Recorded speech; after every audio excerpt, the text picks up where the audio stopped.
ఈ విశ్వంలో ప్రతి జీవికి ఒక ప్రారంభం ఉంటుంది. మనం ఈ భూమి మీదకు రాకముందు మనకి ఊపిరితిత్తులు లేవు, గాలి పీల్చుకోలేదు, మనకి నోరు లేదు, ఆహారం తినలేదు, మనకి కళ్ళు లేవు, వెలుగు చూడలేదు. కానీ మనం బతికాం. 9 నెలలు ఒక చీకటి గదిలో నీటి మధ్యలో మన గుండె కొట్టుకుంది, మన శరీరం పెరిగింది. మనకా శక్తి ఎక్కడి నుంచి వచ్చింది?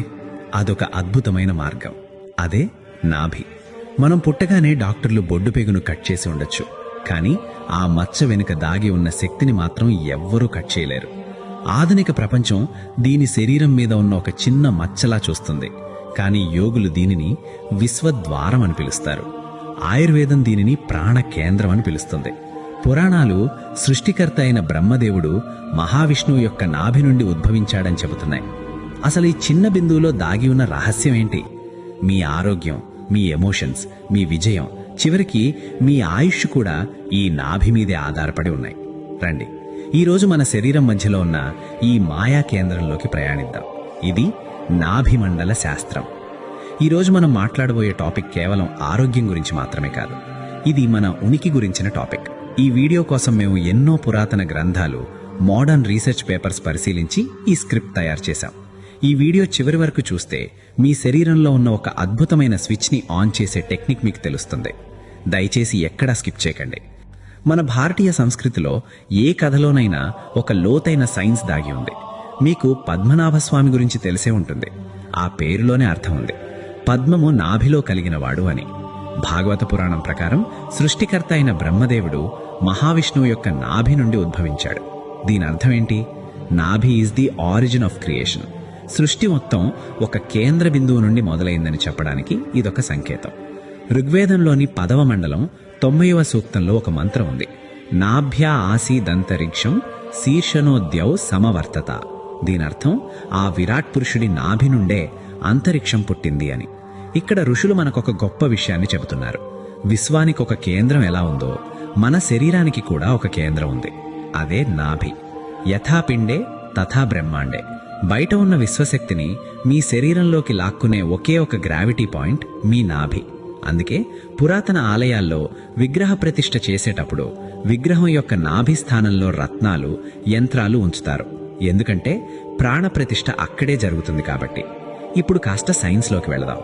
ఒక తల్లి గర్భంలో పిండం ఏర్పడినప్పుడు మొట్టమొదట తయారయ్యేది మెదడు కాదు, గుండె కాదు, అది బొడ్డు పేగు కనెక్ట్ అయ్యే ప్రాంతం. అక్కడి నుండే ఆహారం వెళుతుంది, ఆక్సిజన్ వెళుతుంది. అక్కడి నుండే బిడ్డకు కావలసిన ప్రతి అవయవం తయారవుతుంది. ఆయుర్వేదంలో సుశ్రుత సంహితలో ఒక మాట ఉంది, శిరధమనీ జననీ నాభి. అంటే శరీరంలో ఉన్న సిరలు, ధమనులు అన్నీ నాభి నుండే పుట్టాయని. మీరు గమనించారా? మన శరీరంలో మొత్తం 72,000 నాడులున్నాయని యోగశాస్త్రం చెబుతోంది. ఈ 72,000 నాడులు ఒకే చోట కలుస్తాయి. ఆ జంక్షన్ బాక్స్ పేరే నాభి. దీనిని మీరొక చక్రం అనుకుంటే, నాభి అనేది ఇరుసు లాంటిదే. ఈ ఇరుసు సరిగ్గా ఉంటేనే బండి నడుస్తుంది. అందుకే ఆయుర్వేదం ప్రకారం మనిషి చనిపోయిన తర్వాత కూడా శరీరం చల్లబడుతుంది, కానీ నాభి ప్రదేశం మాత్రం సుమారు 3 గంటల పాటు వెచ్చగా ఉంటుంది. ఎందుకంటే ప్రాణం చివరిగా వదిలి వెళ్లే ప్రదేశం అదే. యోగులు శరీరాన్ని కేవలం మాంసంతో చూడలేదు, శక్తి కేంద్రాలుగా చూశారు. సరిగ్గా నాభి వెనుక వెన్నుముకలో మణిపూర చక్రం ఉంటుంది. దీని రంగు పసుపు, దీని తత్వం అగ్ని. రామాయణంలో హనుమంతుడు సూర్యుణ్ణి మింగడానికి వెళ్లే కథ మీకు తెలుసు కదా? ఆ కథలోని ఆంతర్యం ఏంటంటే, సూర్యుడంటే అనంతమైన శక్తి. ఆ సూర్యశక్తి మన శరీరంలో నాభి రూపంలో దాగి ఉంది. దీనిని సోలార్ ప్లెక్సస్ అని ఇంగ్లీష్లో అంటారు. సోలార్ అంటే సూర్యుడు, అంటే మీ పొట్టలో ఒక చిన్న సూర్యుడున్నాడు. ఈ సూర్యుడు బలంగా ఉంటే మీలో ఆత్మవిశ్వాసం మెండుగా ఉంటుంది.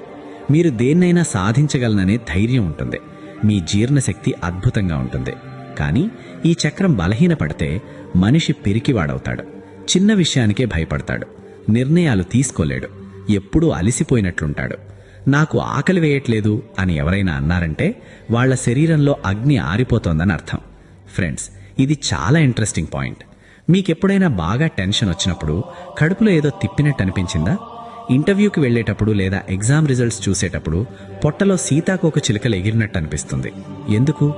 ఆలోచించేది మెదడు కదా, మరి రియాక్షన్ పొట్టలో ఎందుకు వస్తుంది? ఎందుకంటే సైన్స్ ప్రకారం నాభి దగ్గర ఎంటరిక్ నర్వస్ సిస్టమ్ ఉంది. దీనిని డాక్టర్లు రెండవ మెదడు అని పిలుస్తారు. మీ మెదడులో ఉండే న్యూరాన్స్ లాంటివే ఇక్కడ 500 మిలియన్లకు పైగా ఉన్నాయి. ఇంకో షాకింగ్ నిజం ఏంటంటే మన సంతోషానికి కారణమయ్యే సెరటోనిన్ హార్మోన్ 90% ఉత్పత్తి అయ్యేది మీ మెదడులో కాదు, మీ నాభి మండలంలోనే. అందుకే మనం అంటాం, నా గట్ ఫీలింగ్ చెబుతోంది ఇది జరుగుతోందని. అంటే మీ నాభికి మీ మెదడు కంటే ముందే విషయాలను పసిగట్టే శక్తి ఉంది. ఇది మూఢనమ్మకం కాదు, ఇది ప్యూర్ న్యూరోసైన్స్. ఇంత శక్తివంతమైన కేంద్రం కాబట్టే ఇది కొంచెం డిస్టర్బ్ అయినా శరీరం మొత్తం అల్లకల్లోలమవుతుంది. దీనినే ఆయుర్వేదంలో నాభి చలనం లేదా ధరణ అంటారు. మనం బరువులెత్తినప్పుడు, సడన్ గా కదిలినప్పుడు లేదా తీవ్రమైన స్ట్రెస్ వల్ల నాభి తన సెంటర్ పాయింట్ నుండి కొంచెం పక్కకి జరగవచ్చు. నాభి పైకి జరిగితే అరుగుదల సమస్యలు, ఛాతిలో మంట, వాంతులు వస్తాయి. నాభి కిందకి జరిగితే విరేచనాలు, స్త్రీలలో పీరియడ్ సమస్యలు వస్తాయి. నాభి పక్కకు జరిగితే తీవ్రమైన కడుపు నొప్పి, గ్యాస్ వస్తుంది. మరి నాభి సరిగ్గా ఉందో లేదో తెలుసుకోవడం ఎలా? దీనికి ముందుగా నేల మీద వెల్లకిలా పడుకోండి. చేతులు పక్కన పెట్టండి. మీ కాలి బొటన వేళ్లను గమనించండి. 2 బొటన వేళ్లు ఒకే ఎత్తులో ఉన్నాయా? ఒకటి కిందకు ఒకటి పైకి ఉంటే మీ నాభి స్థానం తప్పింది అని అర్థం. లేదా ఉదయం పరగడుపున మీ బొడ్డు మీద వేలు పెట్టి చూడండి. అక్కడ గుండె కొట్టుకున్నట్టు లబ్ డబ్ అని బలంగా వినిపిస్తే అది ఆరోగ్యమే. ఆ శబ్దం బొడ్డుకి పక్కన వినిపిస్తుంటే నాభి జారింది అని అర్థం. అయితే ఈ నాభి మండలాన్ని మళ్లీ శక్తివంతం చేయడం ఎలా? మన ఋషులు దీనికి అద్భుతమైన మార్గాలు చెప్పారు. ఇవి మీరు రేపటి నుండే పాటించవచ్చు. మొదటిగా నాభి పూరణ. మన శరీరంలో 72,000 నాడులు నాభి దగ్గర కలుస్తాయని చెప్పుకున్నాం కదా. మరి ఆ నాడులకి పోషణ ఎలా ఇవ్వాలి? సింపుల్గా రాత్రి పడుకునే ముందు మీ బొడ్డులో 3 చుక్కల నూనె వెయ్యండి. అందులో ఆవు నెయ్యి వేస్తే కంటి చూపుకి, చర్మ సౌందర్యానికి, జీర్ణశక్తికి మంచిది. ఆవాల నూనె వేస్తే కీళ్ల నొప్పులు తగ్గడానికి, పగిలిన పెదాలు తగ్గడానికి మంచిది. ఆముదం వేస్తే మలబద్ధకం పోవడానికి, మోకాళ్ల నొప్పులకు మంచిది. వేప నూనె వేస్తే మొటిమలు, చర్మ సమస్యలు పోవడానికి మంచిది. నూనె వేశాక బొడ్డు చుట్టూ 1 నిమిషం పాటు క్లాక్ వైజ్లో మసాజ్ చేయండి. ఇది శరీరం మొత్తం రీఛార్జ్ చేస్తుంది. రెండవది అగ్నిసారక్రియ. ఉదయం ఖాళీ కడుపుతో శ్వాస పూర్తిగా వదిలేసి పొట్టను లోపలికి లాగి పట్టుకోవడం. ఆ తర్వాత పొట్టను ముందుకు వెనక్కు కదిలించడం. ఇది నాభి లోపల ఉన్న జఠరాగ్నిని ప్రజ్వరిల్ల చేస్తుంది. గమనికేంటంటే ఇది గురువుల సమక్షంలో లేదా యూట్యూబ్లో ఎన్నో మంచి వీడియోస్ ఉన్నాయి. వాటిని చూసి జాగ్రత్తగా నేర్చుకొని అప్పుడే చేయండి. మూడవది యోగాసనాలు. అందులో నౌకాసనం. ఇది నాభిని సెంటర్లోకి తెస్తుంది. పవన్ముక్తాసనం గ్యాస్ సమస్యలను పోగొట్టి నాభిని సరిచేస్తుంది.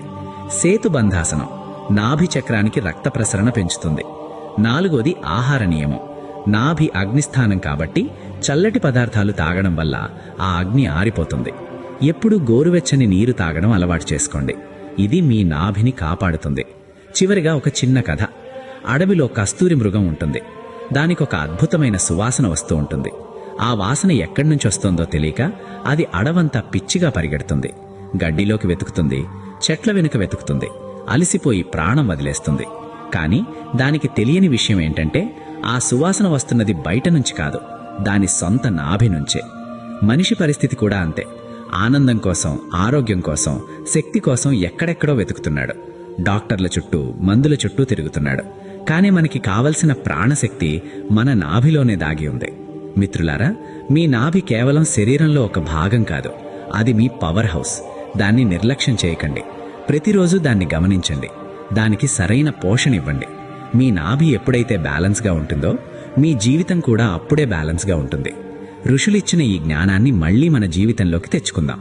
నాభే జీవనకుండం, నాభియే జీవనానికి కుండలి. ఈ వీడియోలో చెప్పిన నాభి ఆయిలింగ్ టెక్నిక్ని ఈ రోజు రాత్రే మొదలుపెట్టండి. ఒక 21 రోజులు చేసి చూడండి. మీ శరీరంలో వచ్చే మార్పును చూసి మీరే ఆశ్చర్యపోతారు. మీకు ఈ టాపిక్ మీద ఇంకా లోతైన సందేహాలున్నాయా? కామెంట్స్లో అడగండి.